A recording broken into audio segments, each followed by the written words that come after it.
I want to segue too into another thing that's disturbing me concerning these concentrated alliances that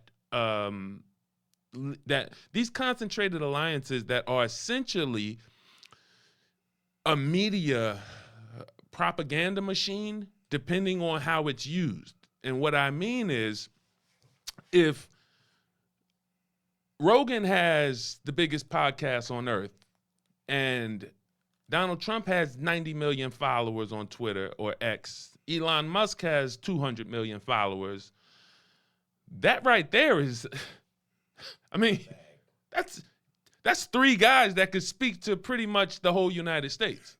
Now, pardon my ignorance about the whole, the way the social media works, but how many of those, the question that you want to ask is, how many of those are how much crossover is there? Very, very little.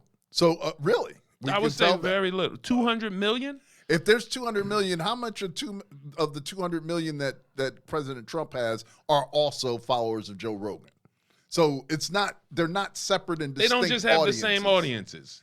But I'm sure there's got to be a lot of overlap. There's some overlap, but it's not, when you consider who these people, let's look at the origination. Elon Musk gains his followers originally by being one of this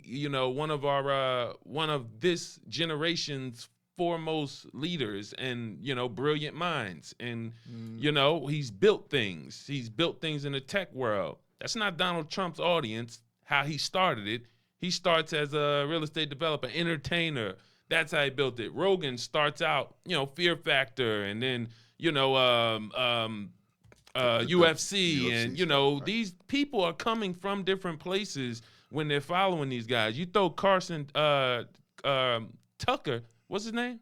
Tucker Carlson in there. Mm-hmm. You throw Tucker Carlson in there, and he's another, guy who speaks to 100 million people when he wants to. And that's a Fox News audience that he brought and cultivated over the years. So when we look at the concentration of media, this is dangerous to let